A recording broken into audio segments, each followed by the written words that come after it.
Assalamualaikum warahmatullahi wabarakatuh. Perkenalkan nama saya Rizky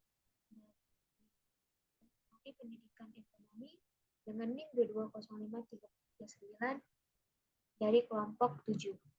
Di sini saya akan menjelaskan sedikit tentang pengertian administrasi keuangan, proses administrasi keuangan, pemeriksaan dan pelaporan, dan peran guru dalam administrasi keuangan sekolah.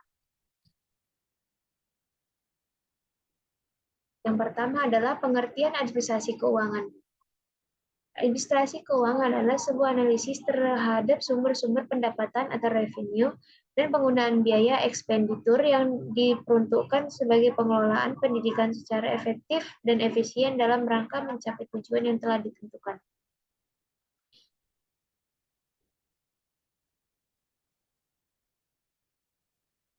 Administrasi keuangan sekolah adalah langkah pengolahan keuangan sekolah mulai dari penerimaan sampai dengan bagaimana mempertanggungjawabkan keuangan yang digunakan secara objektif dan sistematis.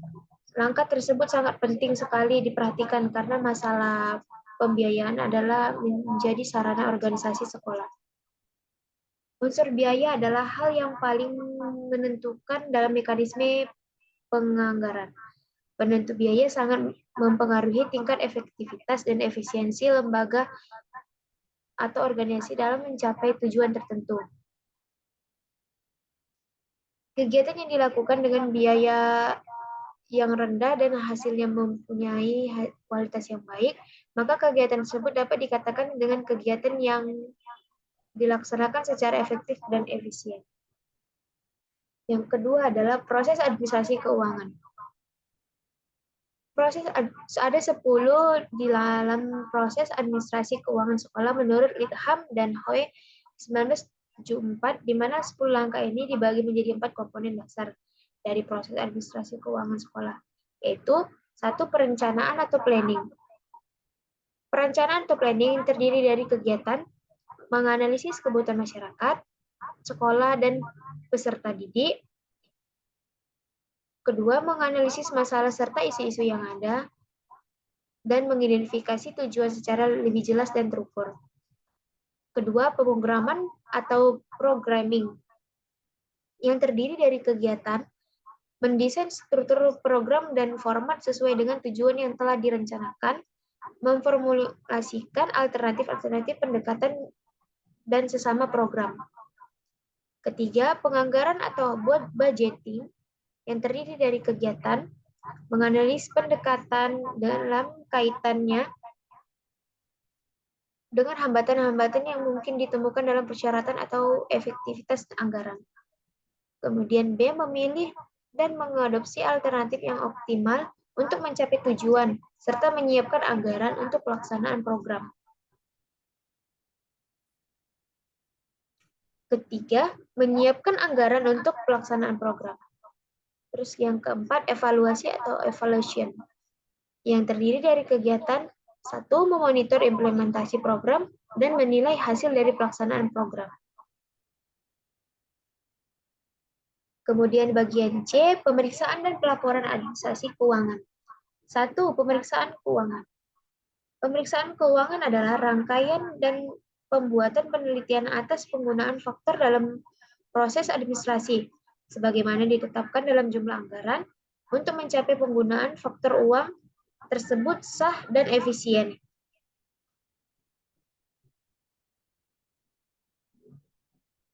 Rencana Anggaran Pendapatan dan Belanja Sekolah atau RAPBS pada dasarnya memuat tentang berbagai program dan kegiatan yang akan dilaksanakan sekolah selama satu kegiatan dilaksanakan sekolah, uang untuk membiayai program tersebut selama 1 tahun anggaran.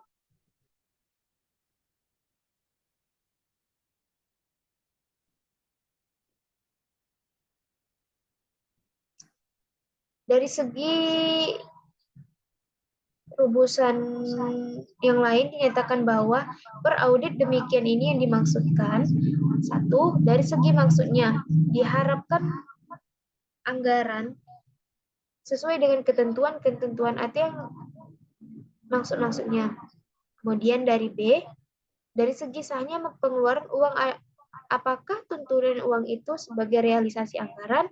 Pada dasarnya hukumnya ada tanda bukti yang diperlukan untuk dibuat dengan sungguh-sungguh dan bukti-buktinya itu mempunyai kekuatan hukum yang cukup. C. Dari segi teknis anggarannya, apakah pengeluaran dan penerimaan uang itu disediakan mata anggarannya dan tersebut dalam tahun dinas itu. Ukuran pemeriksaan ialah apakah cara pemerintah menggunakan uang belanja telah sepadan dengan persetujuan DPR untuk menjamin sah dan efisien penggunaan uang negara. Frekuensi pemeriksaan keuangan baik per audit maupun post audit harus ditingkatkan. Kemudian adalah pelaporan dan pertanggungjawaban keuangan sekolah. Tanggung jawab yang paling penting dari manajer sekolah terhadap pemerintah dan juga terhadap komite sekolah, masyarakat, serta guru-guru dan laporan mengenai kondisi keuangan sekolah. Penerimaan dan pengeluaran keuangan sekolah harus dilaporkan dan dipertanggungjawabkan secara rutin oleh manajer sekolah, sesuai dengan peraturan yang berlaku. Pelaporan dan pertanggungjawaban anggaran yang berasal dari orang tua peserta didik dan masyarakat dilakukan secara rinci dan transparan sesuai dengan sumber dana. Pelaporan dan pertanggungjawaban anggaran yang berasal dari usaha mandiri sekolah dilakukan lainnya. Laporan pertanggungjawaban ini sangat penting agar pemerintah dan masyarakat memberi dana tahu untuk apa saja yang telah diberikan ke sekolah dimanfaatkan, apakah kegiatan yang didukung oleh dana tersebut terlaksanakan atau terimplementasikan sebagaimana yang direncanakan, serta bagaimana hasil kegiatan yang didukung oleh dana tersebut, dan bagaimana dampaknya terhadap pelaksanaan tugas utama sekolah yaitu pelajaran peserta didik. Kemudian D, peran guru dalam administrasi keuangan sekolah. Beberapa peran guru administrasi keuangan ini meliputi hal-hal sebagai berikut. 1.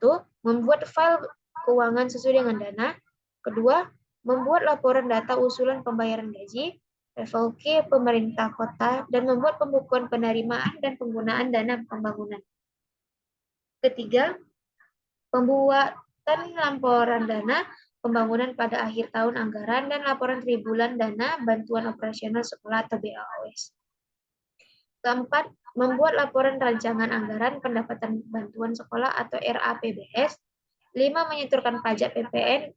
Dan 6. Menyimpan dan membuat arsip peraturan sekolah.